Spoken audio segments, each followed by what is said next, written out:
एक बार जरा सोच कर देखो कि आप एग्जामिनेशन हॉल में हो और आपने क्वेश्चन पेपर अच्छे से पढ़ा। उसके बाद आपको आंसर तो पता होगा, बट उसे आंसर शीट में कैसे प्रेजेंट करना है अगर ये नहीं पता हुआ तो आप एक्सपेक्ट तो करोगे 90, बट एक्चुअल में आएगा सिर्फ 70। इस वीडियो में आप सीखने वाले हो प्रेजेंटेशन से रिलेटेड 5 ऐसे पॉइंट्स जिसे अगर आपने अच्छे से मास्टर कर लिया तो एग्जामिनर आपका हाफ मार्क्स भी नहीं काट पाएगा।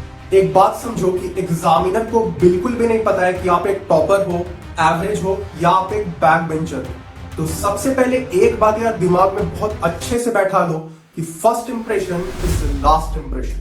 आपका बस एक मोटिव होना चाहिए कि मुझे एग्जामिनर का काम को आसान से आसान बनाना है। जितना आराम से और इजी वे में एग्जामिनर आपका कॉपी चेक करेगा उतना बेटर मार्क्स आप अचीव करने वाले। तो प्रेजेंटेशन से रिलेटेड सबसे पहला पॉइंट है कि handwriting should be clean and clear. आप एक बार एग्जामिनर के पॉइंट ऑफ व्यू से सोच कर देखो, अगर आप एग्जामिनर हो तो आप एक गंदी राइटिंग को चेक करना पसंद करोगे या एक साफ राइटिंग को पसंद करोगे चेक करना। मैं यहाँ पे राइटिंग खराब की ज्यादा बात नहीं कर रहा हूं। यहाँ पे मैंने एक फोटो लगा दिया, आप यहाँ पे कंपैरिजन देख सकते हो आपको कौन सा इजी पड़ रहा है पढ़ने के लिए। तो आप एक एग्जामिनर के पॉइंट ऑफ व्यू से सोचो, यहाँ पे आपको कट्स वगैरह ज्यादा ट्राई करना है कि ना हो, और अगर कट होगी तो पेंसिल से आपको उसे क्लियर करना है। और आप ट्राई करो कि जो फर्स्ट 3 पेजेस है वो साफ हो ताकि आपका फर्स्ट इंप्रेशन बहुत ही अच्छा बने एग्जामिनर के सामने। तो ट्राई करो कि जब भी आप लिखो तो वर्ड्स के बीच में गैप हो। और पॉइंट नंबर 2 का अगर हम बात करें तो पॉइंट नंबर 2 है always right answers in points. यहाँ पे आप देख सकते हो कि इमेज कंपैरिजन मैंने दोबारा से लगा दिया है। अगर आप पैराग्राफ फॉर्म में आंसर को लिखते हो तो उसे पढ़ने में हमें ज्यादा मुश्किल होता है, हम वहां पे आराम से नहीं पढ़ पाते।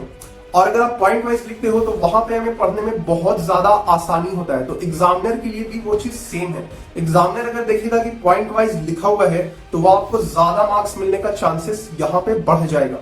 और आपको ध्यान रखना है कि अगर 2 मार्क्स का क्वेश्चन है तो 2 से 3 पॉइंट हो, 3 मार्क्स का है तो 3 से 4 पॉइंट्स हो, और अगर 4 मार्क्स का क्वेश्चन है तो 4 से 5 पॉइंट्स हो। यानी कि जितना मार्क्स का है उतना पॉइंट्स या फिर उससे एक ज्यादा पॉइंट्स आप ट्राई करो कि आप लिखो। तो अब हम आगे बढ़ते हैं और इसी चीज को ज्यादा बेटर बनाते जाते हैं।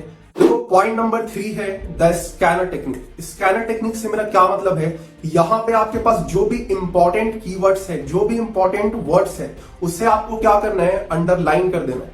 इसके अलावा जितने भी न्यूमेरिकल वैल्यू वाले आंसर्स हैं, जैसे कि मैथ्स का फाइनल आंसर को आपको बॉक्स में बंद करना है, और फिजिक्स के जितने भी न्यूमेरिकल्स हैं उनके आंसर्स को भी आपको बॉक्स के अंदर बंद करना है।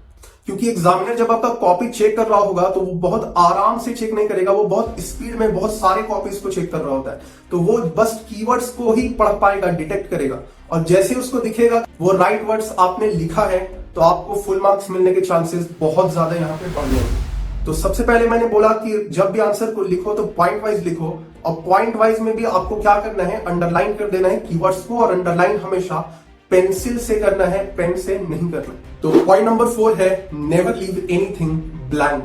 देखो यहाँ पे जेईई मेंस या एडवांस के एग्जाम नहीं है जहां पे नेगेटिव मार्किंग होने वाला है। अगर आप आंसर ब्लैंक छोड़ देते हो तो आपको 0 मिलेगा, बट अगर आपने कुछ भी लिखा है उससे रिलेटेड, मान लो कोई भी टॉपिक है, जैसे यहाँ पे हम मान लेते हैं कि रिफ्लेक्स आर्क का टॉपिक है, तो आपको कुछ भी अगर उससे रिलेटेड पता है, जो कुछ भी पता है आप वहां पे लिख दो, बट ब्लैंक आंसर मत छोड़ो। अगर आप थोड़ा बहुत भी लिखोगे तो आपको स्टेप मार्क्स मिलने का चांस रहेगा वहां। ऑलराइट, और last but not least point number 5 है कि use bookish language instead of common language. यहाँ पे आपको थोड़ा ट्राई करना है कि टेक्निकल लैंग्वेज में ही आप आंसर लिखो, अगर आपसे हो पाए तो। वैसे आप कॉमन लैंग्वेज में भी लिख सकते हो, बट अगर आप टेक्निकल लैंग्वेज में लिखते हो, बुकिश लैंग्वेज में लिखते हो, तो ये एग्जामिनर को बेहद पसंद आता है और आपको ज्यादा मार्क्स यहाँ पे मिल सकते हैं। तो अब बात करते हैं बोनस पॉइंट के बारे में। यहाँ पे आपको ये कंफ्यूजन हो सकता है कि हम आंसर को कैसे लिखें। आंसर को सीक्वेंस वाइज लिखें, 1 2 3 4 सीक्वेंस वाइज, या फिर हम आंसर को किसी भी ऑर्डर में लिख सकते हैं। तो मैं आपसे कहूंगा कि ज्यादा बेटर है कि आप आंसर को सीक्वेंस वाइज ही लिखो, अगर आपको आंसर अच्छे से आता है तो। अगर आपको कंफ्यूजन है कि 1 2 3 4 मुझे सीक्वेंस में नहीं आता है, तो मैं आपसे कहूंगा जो आंसर्स आपको सबसे अच्छे से आते हैं वहां से आप स्टार्ट करो, क्योंकि आपका फर्स्ट 3 जो पेजेस होगा, पहला दूसरा तीसरा पेज, वहां पे आपका फर्स्ट इंप्रेशन बनेगा। और वहीं पे अगर एग्जामिनर देख लेता है कि आपका आंसर्स गलत है तो आपका फर्स्ट इंप्रेशन खराब हो जाएगा। और जैसे ही अगर फर्स्ट इंप्रेशन हमारा खराब होता है तो बाद में एग्जामिनर के माइंड में ये आ जाएगा कि हाँ, इसका फर्स्ट का कुछ पेजेस गलत है तो आगे भी शायद गलत होगा। ऑलराइट, तो इस चीज का आपको ध्यान रखना है कि आपको अगर आंसर्स जो पता है बहुत अच्छे से 100% आप वहां से स्टार्ट करें, ये ज्यादा बेटर है। तो मेरा मोटिव ये था कि आपको कम टाइम पे ये पूरा नॉलेज मैं दे सकूं और आई होप आपको बहुत अच्छे से समझ में आया होगा।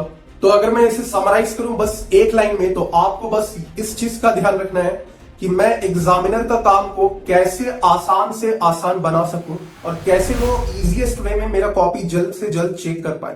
तो अगर आपको इन्फॉर्मेशन हेल्पफुल लगा है तो चैनल को सब्सक्राइब जरूर कर देना। तो नेक्स्ट वीडियो आपको किस टॉपिक पे चाहिए नीचे कमेंट करके बताओ।